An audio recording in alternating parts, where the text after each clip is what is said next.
Close the IC. Okay, it was May 31st. So this is May 30th. Last year was May 31st. It was hitting at this point. So every year, this is her deepest meditation time. It's not on the birthday. It's boom, right there. It comes right down to that IC on the IC when it's just back to that starting point. There's just an alignment that happens there.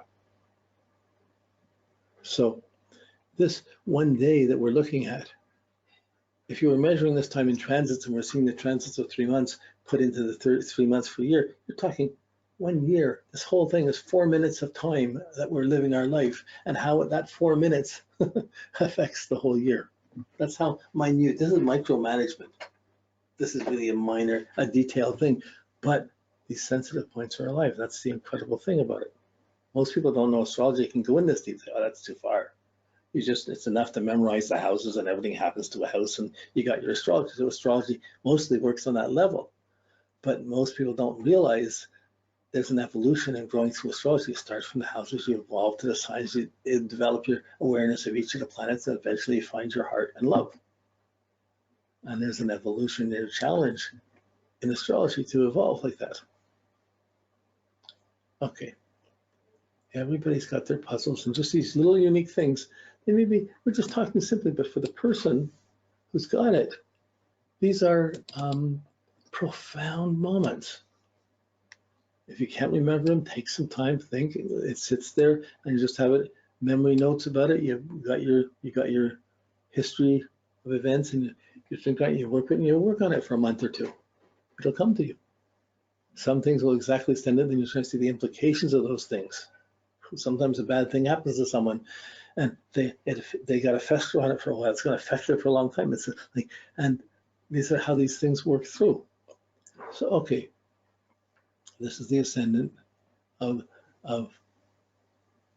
July 31st, and Libra ascendant in 76.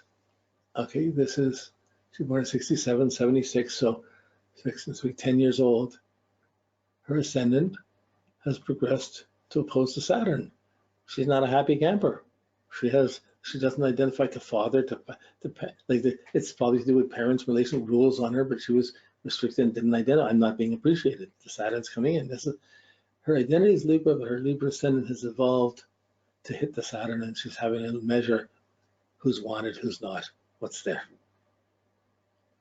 And a disassociation would probably come up at that time. Then it's not till 2009 her ascendant came up to hit the Mars. Then she's active and doing things. I mean, it's in Scorpio. She's doing her own. Their identity is not the Libra's moved into Scorpio around what she's doing and being very active. Then it moves along. In 2032, it'll hit the ascendant.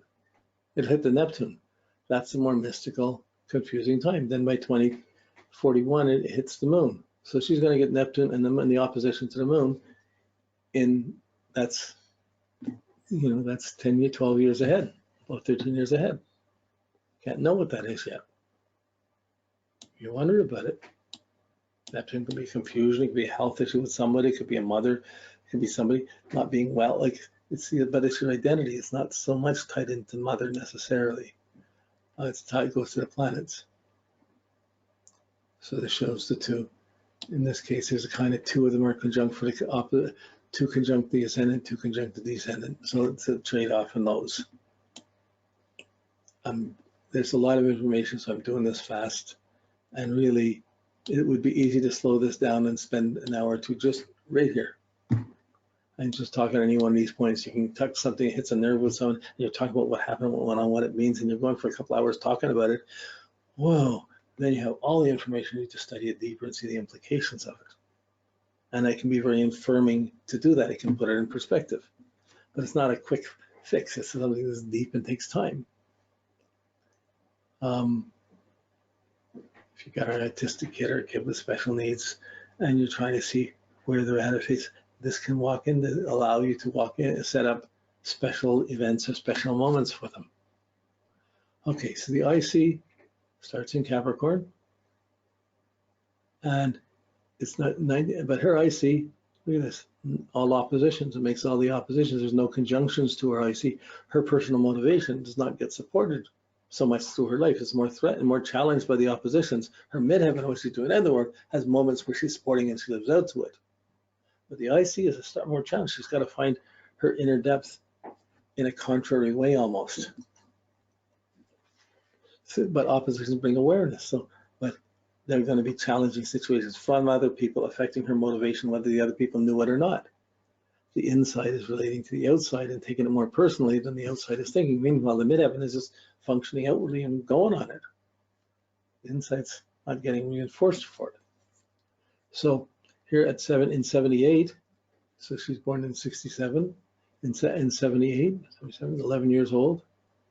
The ascendant was doing something at 10. This is at 11 years old. The IC was opposing Mercury. And before that, it was squaring the Saturn, but she has the Mercury square. So this is something to do with father, dad thinking, what am I going to do? Maybe I need to get out of here. This is really restrictive. What am I doing here? Then it moves on. It goes into Aquarius in 1999. It's in Aquarius, and it's opposing the sun. So in 1999, her motivation is being affected. What do I know? Where am I? But her midheaven's hitting the sun. There's things pulling her out to do things, but her IC is being challenged. Am I really doing this? What am I doing this? There's a kind of doubt inside of the outside. The outside is Leo, Leo, Leo, but there's a doubt on the inside with the opposition to that. And then it opposes to Jupiter in 2005. What am I doing? What do I understand? Here you have the sun, Jupiter, benevolent, jovial person. But the personal motivation is much more cautious at this time.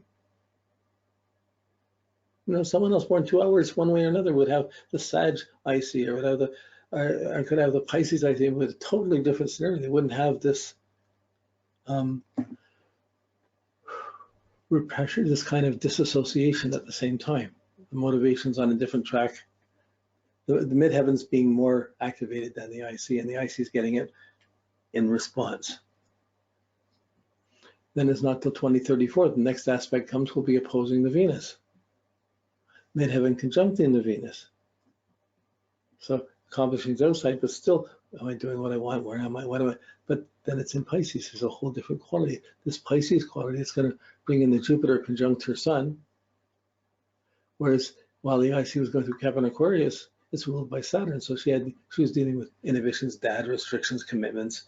The IC was measuring where am I in those things. That's a tough measurement. It's not a compassionate, sympathetic, I didn't get all the hugs, it's not the thing where you got indulged that much from that. But going into Pisces, the need for kindness, the need for helping others, being kind, for the mystical side, for the Jupiterian element, for the expansion of Jupiter, that element, that motivation changes to be ruled by Jupiter. So that Jupiter's conjunct her sun, that's a really positive turn. I would say it's in the 5th house, it's creative. Maybe she starts teaching, maybe starts, so this is up ahead. She's studying astrology now. In fact, studied astrology through this whole period of the IC going through Aquarius. Going into Pisces, it changes it a little bit. To understanding to Jupiter, which is a huge change around her and her motivation, suddenly it relaxes a bit, it's not so stiff. And then it's going to oppose, but 2039 oppose Venus, oppose Uranus. Then it's going to hit the descendant in 2055. So then she's 80 something. If she lives that long, it's going to be pulling her outward. She's motivated by the people around her, by things around her. That IC goes above the descendant. And by 2061, it's hitting the Saturn. This is the end. Or if she lives that long. That's in the 90s. Okay. So then you can see the conjunctions on the top, and but you'd have to look at the dates below for the same dates, but you can see the conjunctions, and then they're getting the oppositions on the IC. So it doesn't mean, it means, yeah, there's some trials that actually, it doesn't mean the IC is not growing and learning from this. It just means it's profoundly motivated in this unique way, which is different than being motivated by conjunctions. Anyone born with their sun up in the 10th house and planets up in that quadrant is going to get this from their IC. It's not that extreme. It's unique. But anyone who's born with their planets down the 4th, 5th house will get all the conjunction around what they're motivated by. They can justify their inner world more than their outer position. So this is okay.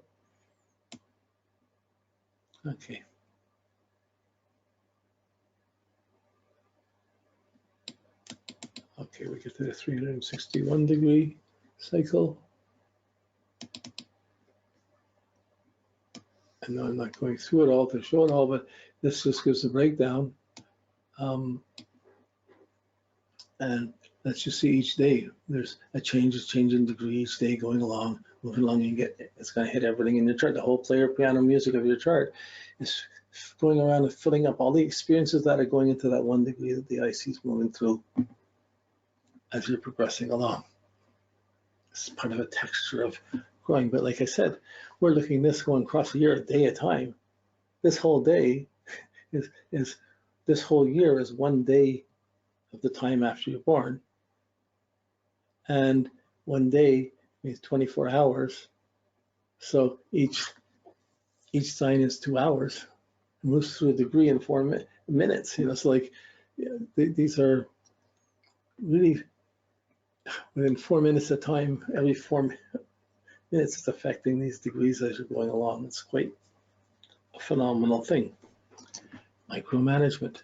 So like we're looking at the IC, so it's always going to come in this section, the 4th, 5th, 6th house. So her IC is still in Aquarius. It's just not quite in the going into Pisces yet. It's in 2019 July. It was 2737 Aquarius. Okay, so it's going 2737 to 2837, goes across the 2 degrees.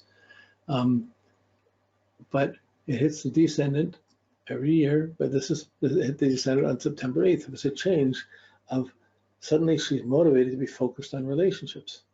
And she's going along with her work, her things, but just health concerns, personal concerns, motivated by 6 health concerns during this couple. And then it hits the descendant. And I believe she had to be helping her husband a lot during that time. He had some problems. And then that was going over the IC a few days later. And then it built up. And into October 31st, it conjuncts the moon. So the IC, the moon, in the 8th house, her moon is opposed Neptune. So she has the ICs tied in to it has its own motivation, but it fits into the dreams and the moods and the feelings. And she has the moon Neptune, the confusion of habits, how am I living, what I'm doing, the confusion of feelings, and it tends to be over mystical or over